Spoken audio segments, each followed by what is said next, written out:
जय श्री कृष्णा। राधे राधे मेरे प्यारे भक्त जनों, आज आप सुनेंगे शुक्रवार के दिन माँ संतोषी की व्रत कथा और साथ में आरती। इस वीडियो में माँ संतोषी का कथा जरूर सुने।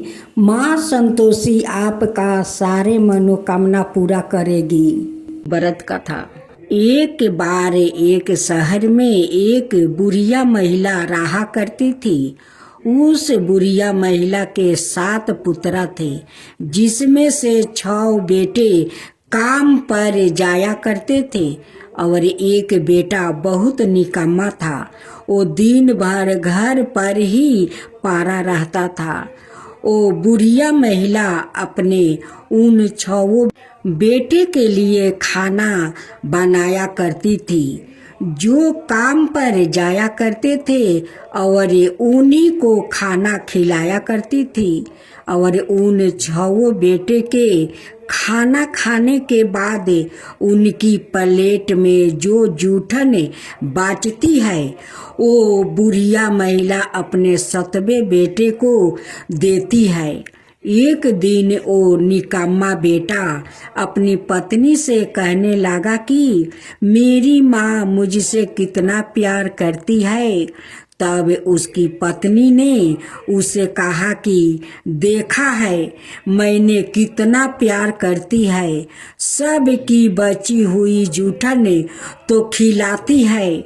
तभी वो निकम्मा बेटा बोला कि मैं नहीं मानता, तुम झूठ बोल रही हो। जब तक अपनी आँखों से नहीं देख लूँगा तब तक वो विश्वास नहीं करेगा। और तभी उसकी पत्नी ने कहा कि ठीक है, तुम तो अपनी आँखों से देख लेना, तब मेरी बातों का विश्वास होगा। कुछ समय बीत गया। एक त्योहार का दिन आया तो उस बुढ़िया महिला के घर में 7 प्रकार के भोजन और लड्डू बनाया गया। तभी उस दिन बुढ़िया महिला के निकम्मा पुत्र ने अपनी पत्नी की बात को जांचने के लिए सिर दर्द का बहाना करके रसोई में जाकर लेट गया और एक चादर से अपने आप को ढांक लिया, जिससे वो सब कुछ देख सके। तब उसने देखा कि उसके सारे 6 भाई खाना खाने के लिए रसोई में आया है। जिसके बाद उसने देखा कि उसकी माँ उसके 6 भाइयों के लिए विभिन्न प्रकार के आसन बिछा रही है और सभी भाइयों के लिए स्वादिष्ट और विभिन्न प्रकार के भोजन परोस रही है। जब उसके सभी 6 भाई भोजन करके चला गया, तब उसने देखा कि उसकी माँ सभी भाइयों की थाली से जूठन उठाकर एक लड्डू बना रही है और सभी की थालियाँ से जूठन उठाकर एक प्लेट में भोजन एकत्र कर रही है और लड्डू बना लिया। उन्होंने अपने 7वें बेटे को आवाज दिया कि आओ खाना खा लो, आकर तुम्हारे सभी भाई खाना खा कर जा चुके हैं, तुम कब खाना खाओगे। अपनी माँ की इस हरकत को देखकर उसका निकम्मा बेटा अपनी माँ से बहुत क्रोधित हुआ और उसने खाना खाने से मना कर दिया। और उसने अपनी बुढ़िया माँ से कहा कि माँ, मैं कल परदेश जा रहा हूँ। तब उसकी बुढ़िया माँ ने कहा कि कल जा रहे हो तो आज ही चले जाओ। तब बुढ़िया महिला का 7वां बेटा बोला कि हाँ, आज ही जा रहा हूँ, और ऐसे बोलकर घर से बाहर आ गया। परदेश जाने से पहले अपनी पत्नी से मिलने के लिए गया। उसकी पत्नी उपले थाप रही थी। अपनी पत्नी के पास गया और कहने लगा, मैं जा रहा हूँ, मेरे पास तुम्हें देने के लिए कुछ नहीं है, बस एक औंठी है, मैं यह तुमको दे रहा हूँ, तुम भी बदले में मुझे निशानी के तौर पर कुछ दे दो। उसकी पत्नी ने कहा, मेरे पास तुम्हें देने के लिए कोई निशानी नहीं है, मेरे पास यह गोबर वाले हाथ है। उसकी पीठ पर छाप दिया और वो परदेश के लिए निकल पड़ा। कुछ दिन की यात्रा करने के पश्चात वो परदेश पहुंच गया। परदेश पहुंच कर वो एक व्यापारी के दुकान में गया और व्यापारी से कहने लगा कि मुझे नौकरी दे दो। व्यापारी को भी काम करने के लिए एक आदमी की आवश्यकता थी, तो उसने हाँ कर दिया। जिसके बाद बुढ़िया महिला की 7वें बेटे ने व्यापारी से पूछा कि तनख्वाह कितना दोगे। व्यापारी ने कहा, वो तो तुम्हारे काम पर निर्भर करेगा। और वो व्यापारी के यहाँ सुबह 7 बजे से रात 10 बजे तक काम करने लगा। कुछ ही दिनों में देखते देखते व्यापारी के यहाँ हिसाब किताब करना, गांकों से लेन देन करना सब कुछ सीख गया और बहुत होशियार बन गया। बुढ़िया महिला अपनी 7वें बहू पर अत्याचार करने लगती है। जंगल से लकड़ी कटवा कर मंगवाती है, नारियल का खोपड़ी में पानी देती है, भूसी का रोटी देती है। एक दिन जब लकड़ी काटने के लिए जंगल जा रही थी, तब उसने देखा कि कुछ महिलाएं एकत्र होकर किसी की पूजा कर रही है। तब उसने वहां जाकर और महिलाओं से पूछा कि तुम किस भगवान की पूजा कर रही हो और इनकी पूजा करने से क्या लाभ होता है, तुम मुझे भी इनके बारे में बताओ। जिसके बाद उसमें से एक महिला ने बताया कि हम लोग संतोषी माता का व्रत कर रहा हूँ। इस व्रत को करने से दरिद्रता निर्धनता दूर होती है और जो भी मनोकामना होती है वो पूर्ण होती है। और तभी उसने इस बात को करने की विधि पूछी। तब महिला ने बताया कि 5.25 आने का गुड़ चालना लेना, जितना तुमसे हो सके प्रेम से सवाए लेना, प्रत्येक शुक्रवार को निराहार रहकर कथा सुनना और ऐसा हर शुक्रवार को करना। याद रहे, इस कर्म को बिल्कुल भी मत छोड़ना। अगर कथा सुनने के लिए कोई नहीं मिल रहा है तो दीपक जलाकर उसकी आंखें के सामने और एक जल के पात्र को सामने रख कर कथा कहना। जब तक तुम्हारा कार्य सिद्ध ना हो जाए तब तक पूजा करती रहना और जैसे ही तुम्हारा काम सिद्ध हो जाए तुम इसका उद्यापन कर देना। माता 3 महीने में ही तुम्हारी मनोकामना पूरी कर देगी। अगर ग्रह दोष भी लगे हुए हैं तो साल भर के भीतर तुम्हारी मनोकामना माता पूर्ण कर देगी। उद्यापन में 2.5 सेर आटे का खाजा और इसी परिणाम से खीर बनाकर 8 लड़कों को भोजन करवाना। हो सके तो अपने देवर जेठ और भाई बंधुओं को बुलाकर भोजन करवाना। अगर कोई ना मिले तो रिश्तेदारों पड़ोसियों को बुलाकर ही भोजन करवाना। उन्हें भोजन करवाकर दक्षिणा देना और उस दिन घर में खटाई बिल्कुल भी मत खाना और इस प्रकार माता का नियम पूरा करना। पूजा की पूरी विधि सुनकर दुखियारी महिला की 7वें बेटा की पत्नी वहाँ से आगे की ओर चल दिया, जिसके बाद उसने लकड़ी के गूठे को बेचकर कुछ पैसे एकत्र किया और उसने गुड़ चाना लेकर माता की व्रत की तैयारी करे आगे की ओर चल दी।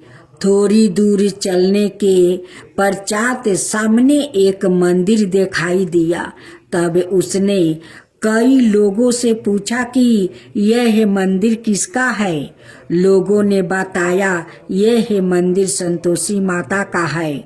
जिसके बाद वो संतोषी माता के मंदिर में चली गई और संतोषी माता के चरणों में जाकर गिर पड़ी और कहने लगी कि माँ, मैं तो मूर्ख अज्ञानी हूँ, मैं व्रत के नियम नहीं जानती हूँ, मैं बहुत दुखी हूँ, मुझ पर दया करो माँ, मेरा दुख दूर करो माँ, मैं तुम्हारी शरण में आई हूँ। संतोषी माता को उस पर बहुत दया आ गई।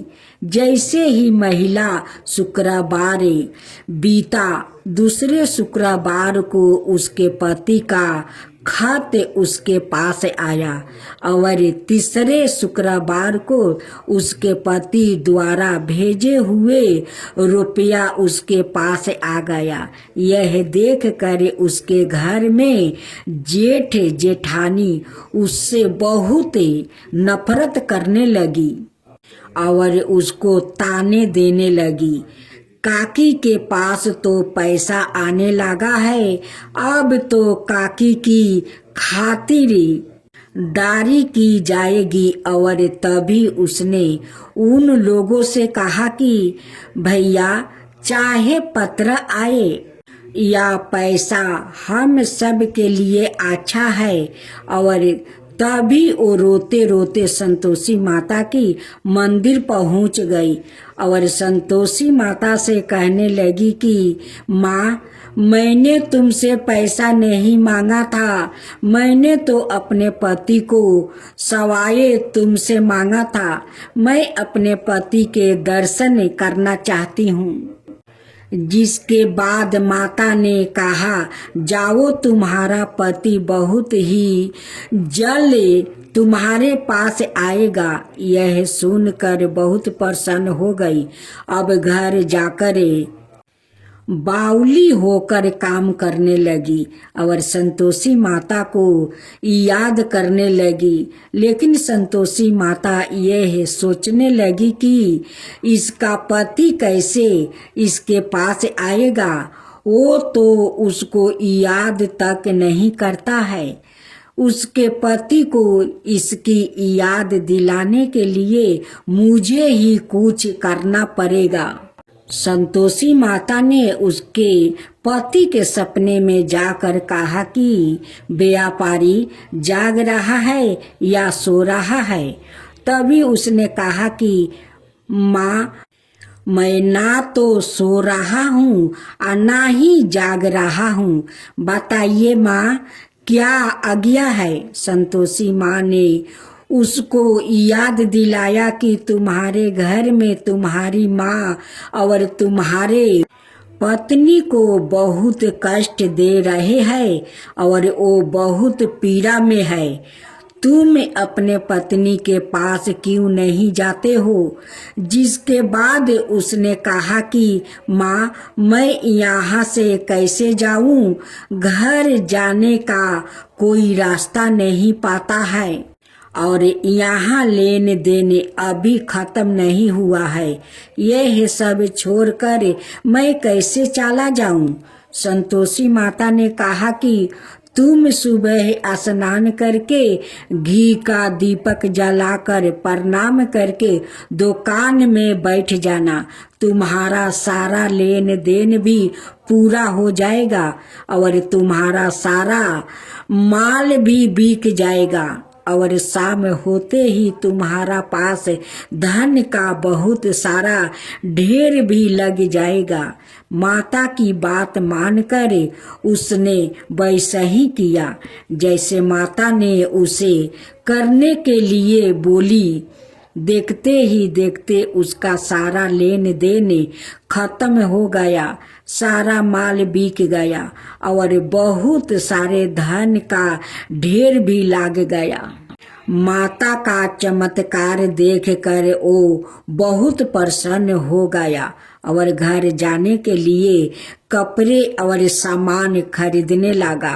और उधर उसकी पत्नी रोज की भांति लकड़ियाँ काटने के लिए जंगल में जाती है और लकड़ियाँ काटने के बाद संतोषी माता के मंदिर में जाकर बैठ जाती है। तब उसको संतोषी माता ने बताया कि तुम्हारा पति आ रहा है, तुम एक काम करो, लकड़ियाँ के 3 गट्ठर कर लो, एक हिस्से मेरे मंदिर में, एक हिस्सा अपने सर पर और एक हिस्सा नदी किनारे रख दो, जिससे तुम्हारे पति को तुम्हारे प्रति मोह पैदा होगा। वो पहले यहाँ रुकेगा, फिर नाश्ता पानी करके अपनी माँ से मिलने जाएगा। तब तुम लकड़ियाँ का गूठर उठा कर जाना और उसको रख देना, जोर से चिल्लाना, सासू जी लकड़ियाँ का गूठर लो, भूसी की रोटी दो, नारियल की खोपड़ी में पानी दो, आज मेहमान कौन आया है। उसने बिल्कुल ऐसा ही किया और जैसे ही उसका पति आया तब उसने माता की कही हुई सारी बातें कही। तब उसकी माँ ने कहा कि तुम ऐसा क्यों बोल रही हो बेटी, आओ पूरी मिष्टन खाओ।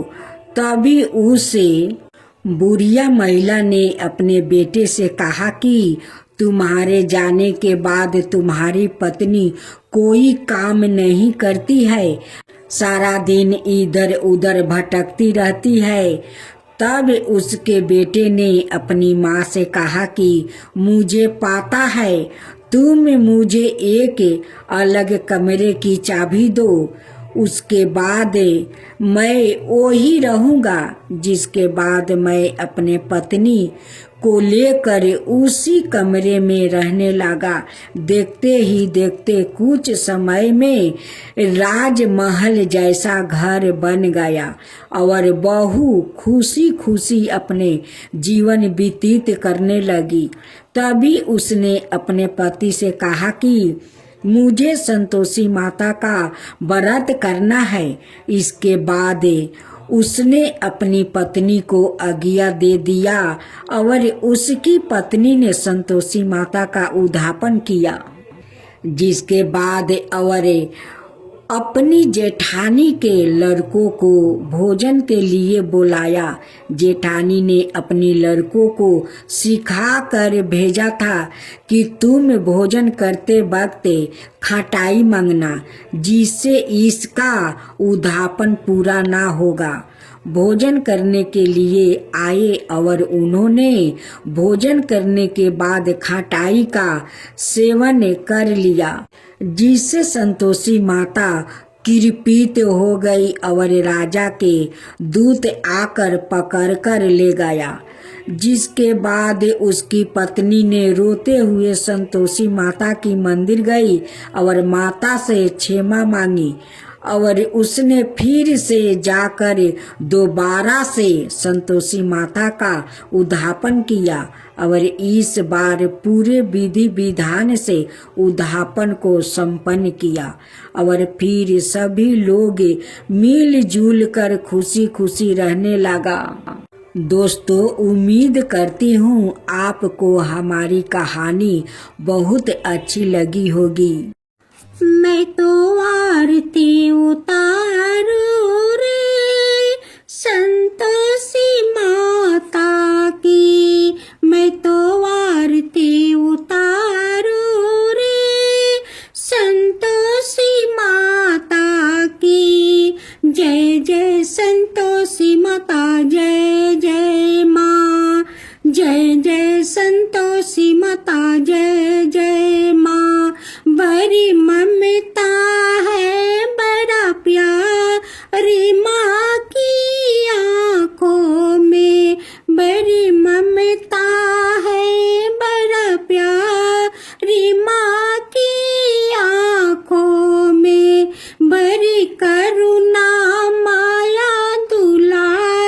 रीमा की आंखों में बड़ी करुणा माया दुला रीमा की आंखों में क्यों ना देखूं मैं बारंबार रीमा की आंखों में क्यों ना देखूं मैं बारंबार माँ की आंखों में दिखे हर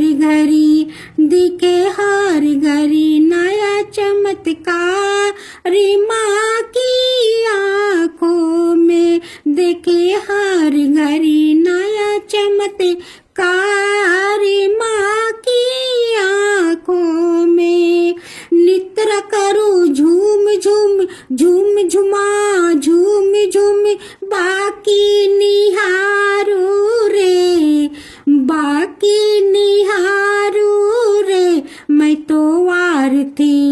मैं तो आरती उतारो रे संतोषी माता की मैं तो आरती उतारूं रे संतोषी माता की जय जय संतोषी माता जय जय माँ जय जय संतोषी माता जय जय माँ सदा करके पुकारी माँ की मंदिर में सदा करके पुकारी माँ की मंदिर में माँ की मंदिर में बड़े दान के भरे है भंडार माँ की मंदिर में बड़े दान के भरे है भंडार माँ की मंदिर में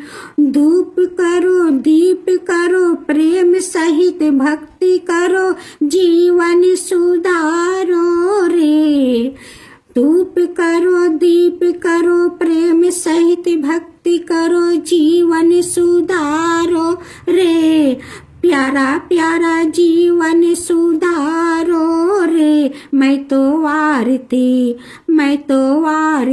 उतारू रे संतोषी माता की मैं तो आरती उतारू रे संतोषी माता की जय जय संतोषी माता जय जय माँ जय जय संतोषी माता जय जय माँ।